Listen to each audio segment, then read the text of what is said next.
근데 무슨 금리를 올려? 금리를 올릴 것 같으면 부양책을 왜 써? 부양책 안 하는 게 좋아? 시장에? 여러분 안녕하세요, 백준수입니다.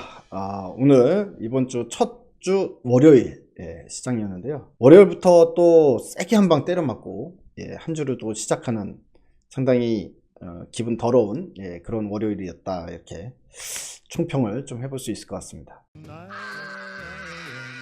금요일날 장 끝나고 이제 마지막 업로드 시키면서 지난주 금요일날 이번 주도 이제 전쟁이 계속 이어진다, 이렇게 말씀을 드렸는데, 전쟁인 건 알고는 있었지만 그래도 오늘은 좀 이기는 전쟁이지 않을까, 이렇게 또 다들 기대를 했었을 것 같은데요. 왜냐면은 여러분들 미국장 금요일날 아마 금요일 미국장 끝나자마자 주말에 무조건 확인들 하셨을 텐데, 최근에 장도 안 좋으니까 미국장도 이제 강하게 올랐고, 다우존스도 이제 그 밑으로 이제 내리쳤다가 다시 완벽하게 끌어올리면서 이제 마감이 됐고, 금요일날 나스닥 같은 경우도 밑꼬리 달면서 쭉 들어올리면서 이제 살리겠다, 이제 당분간은, 이런 이제 어떤 뉘앙스를, 상당히 그 의지를 이제 볼 수 있는 날이었죠. 그리고 또 주말 동안에 또 좋은 소식 하나 더 나왔지 않습니까? 주말 동안에 1조 9조 달러 경기 부양안이 상원을 통과했다라는 소식까지 이제 우리가 접했기 때문에,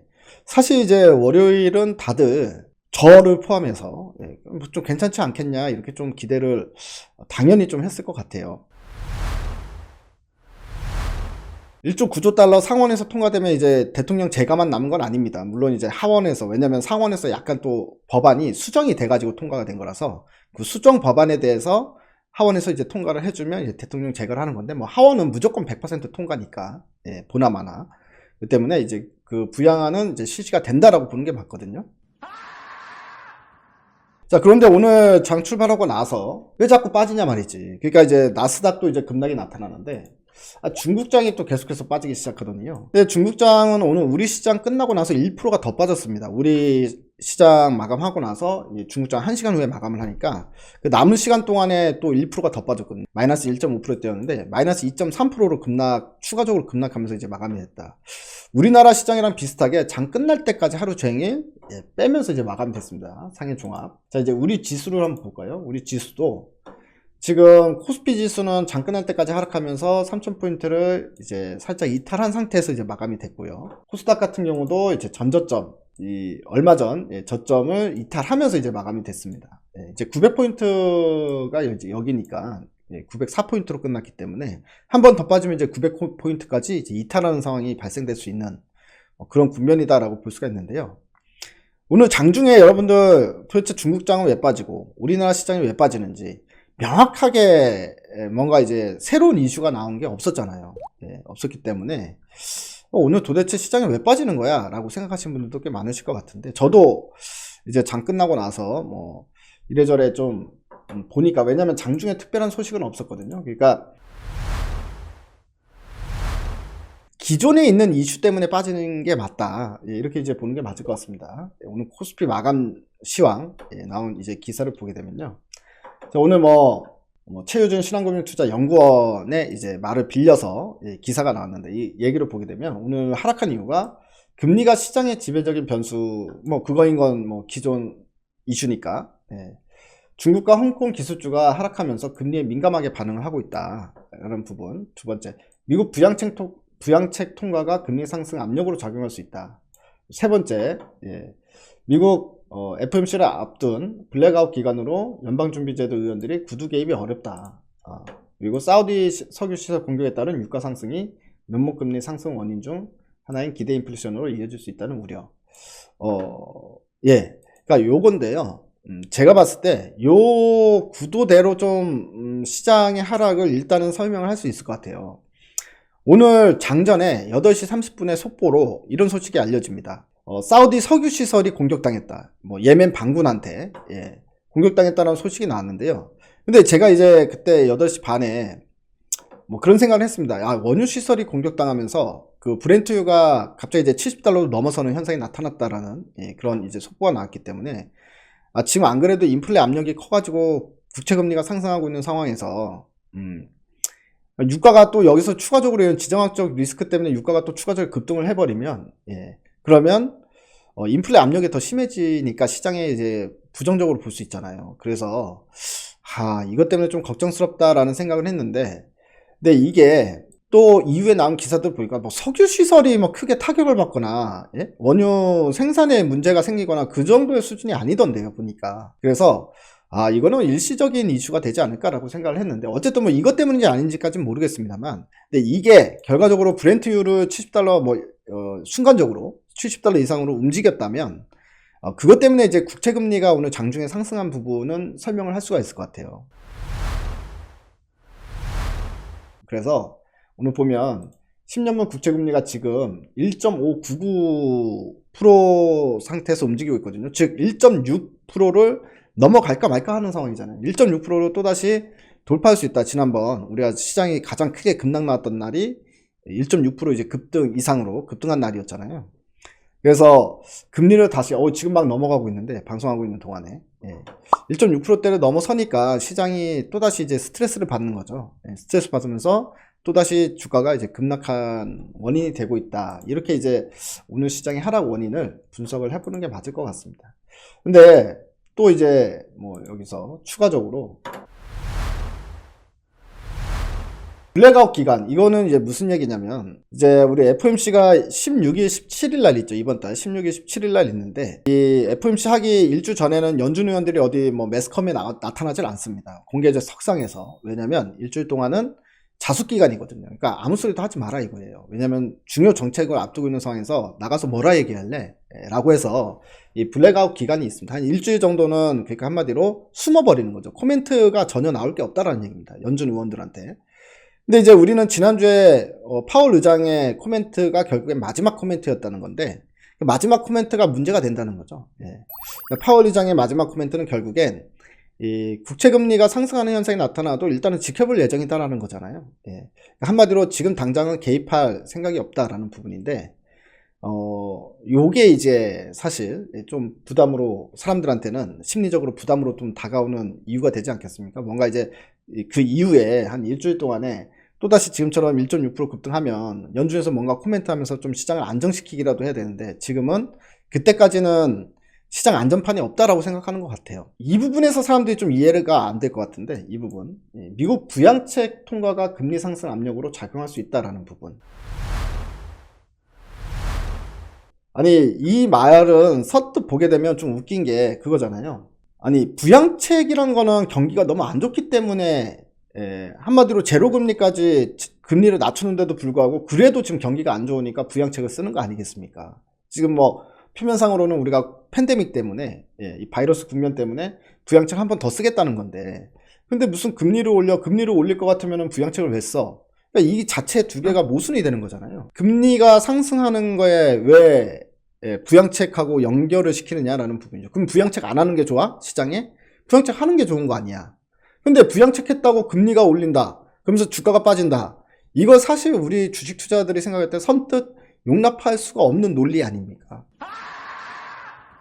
근데 이거는 이제 무슨 말을 얘기하는 거냐면, 미국 부양책이랑 금리 상승 압력으로 작용할 수 있는 거랑 연결고리가 있긴 있어요. 이게 왜 그러냐면, 여기서 말하는 금리는 기준금리가 아니죠. 그러니까 한 연준에서 결정하는 기준금리가 아니고, 기준금리는 그냥 제로금리 수준을 계속 유지를 할 건데, 시중금리가 올라가는 거잖아요. 시중금리가 올라가는 현상이 나타나고 있다는 건데, 이게 뭐냐면, 이거를 좀 여러분들이 알아듣기 쉽게 조금만 설명을 해드리면 이렇습니다. 그러니까 미국 부양책은 1조 9조 달러를 부양책을 뿌린다. 이거는 이제 시장에 당연히 긍정적인 건데, 문제는 국가에서 돈이 없으니까 국채를 발행을 하는 거죠. 그러니까 이 재원을 확보하기 위해서, 1조 9조 달러를 확보하기 위해서 국채 발행을 하는데, 이 국채 발행 물량이 이제 얼마 전에 나온 것도 보면은 뭐 엄청나게 많이 찍어내야 되죠. 그만큼 시장에 돈을 많이 뿌려야 되니까. 뭐 4,140억 달러. 그 정도로 이제 국채 발행을 이전에 했었는데, 이번에 금리가 급등했었던 원인 중에도 그게 있습니다. 그게 뭐냐면, 국채를 발행을 하면 이거를 수요처가 있어야 돼요. 누가 사가해 줘야 되잖아요. 사가 줘야 되는데, 발행은 사상 최대 물량이 발행이 됐는데, 뭐 이제 4,140억 달러 물량이 어느 정도 수준이냐면, 미국이 이제까지 국채 발행한 것 중에 가장 큰 물량입니다. 예전에 이제 금융위기 때, 그때 이제 최대 많이 했던 게 2천억 불 정도, 2천억 불 정도로 제가 기억을 하고 있는데, 정확한 건 이제 저도, 다시 찾아봐서 이제 말씀을 드려야 될 것 같고요. 어쨌든 그만큼 어쨌든 많은 양의 국채를 발행을 했는데 수요가 마땅치가 않다는 거죠. 뭐 선뜻 사주질 않는 거죠. 예를 들어서 뭐 예전 같으면은 중국 같은 데서도 미국 국채를 많이 사거든요. 근데 중국 같은 경우에는 이미 뭐 미국 국채를 많이 들고 있는 것도 들고 있는 거지만 사실 최근에 이제 미국과의 불협화음이 너무 좀 심하다 보니까 둘은 이제 완전히 앙숙이 됐잖아요. 그래서 미국 국채 물량을 뭐 어떤 이유든 간에 어쨌든 팩트는 선뜻 매수를 안 했던 거고요. 그리고 그러면은 보통은 연준이 많이 사줘야 되잖아요. 지금처럼 정부에서 국채 발행해가지고 여기서 확보된 재원을 가지고 경기 부양을 하겠다 그러면 이거 연준이 사줘야 되는 건데 연준이 안 사주는 거죠. 안 사주니까 이제 국채 가격이 떨어지고 국채 가격이 떨어지면 금리가 올라가는 거예요.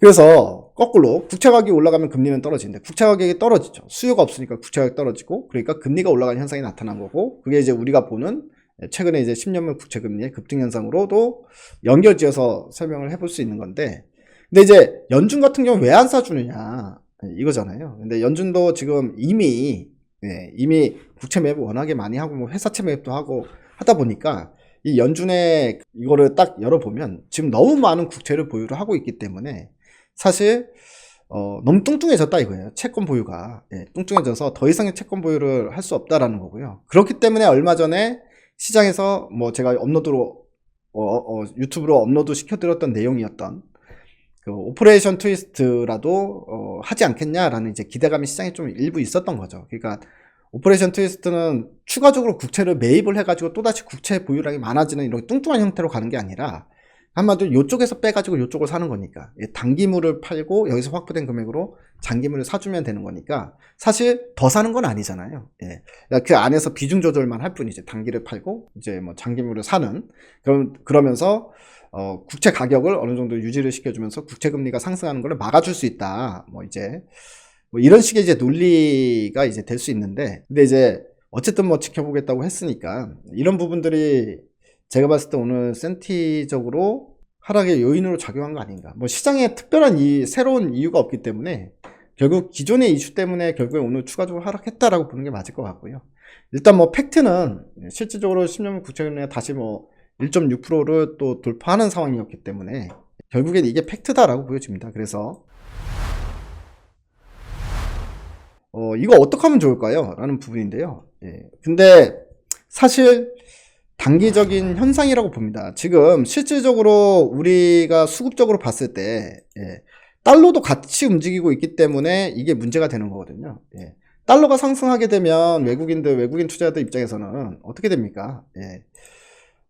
달러를 잡아야 되니까.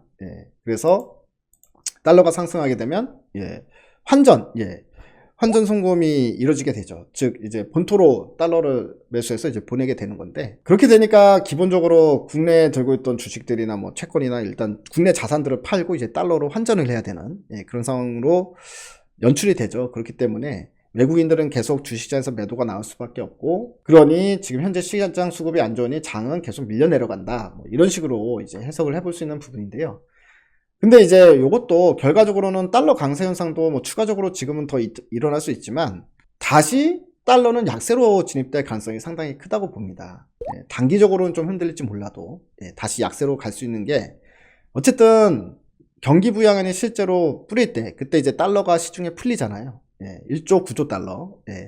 그때 이제 시중에 풀리게 되면 달러는 약세 압력을 받게 되겠죠.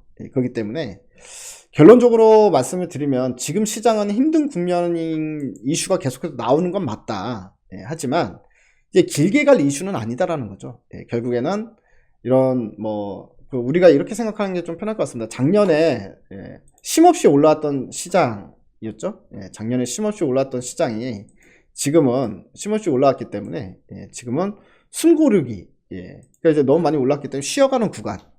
이제 뭐 그런 관점에서 시장을 바라보는 게 좋지 않을까라는 생각을 합니다. 이제 결론은 오늘 장 왜 빠졌는지 모르시는 분들 결국에는 뭐 이런저런 이슈 때문에 또다시 이제 금리를 자극하고 있는 현상이 결국엔 이전의 이슈로 지난주 이슈로 오늘 시장까지도 영향을 미친 거다.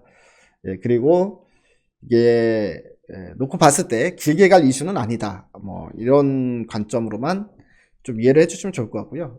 지금은 어떻게 하는 국면이냐? 지금은 어느 정도는 좀 참고 인내를 해야 되는 구간이다 라고 보는 게 맞을 것 같습니다. 어쨌든 뭐 추가적인 소식 나오면 또 업로드 해드리도록 하겠습니다. 여러분들 이번 주 화이팅 하시고요. 월요일날 안 좋았기 때문에 주 후반엔 좋을 수도 있지 않나? 그런 좀 희망을 가지고 이야기를 해보겠습니다. 아유 참 힘드네요 다들. 네.